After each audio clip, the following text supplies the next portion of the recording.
निजर निजर गाँ थी भिन्न भिन्न लोक देवादेवी कहीं केते पुरसानु पूजा पाई आसुछन।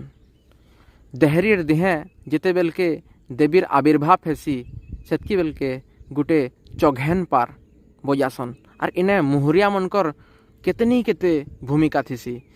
ई समय थी आमर माटिर गौरव जी कि पाखापाखि 50 ରୁ 60 बछर है आमर माटिर सेवा करी करी ई मुहुरी बजे आसुछन। श्रीजुक्त बेनार नंद आज्ञाकर मुहुरी नु आमे सुनमा ई चघेन पार।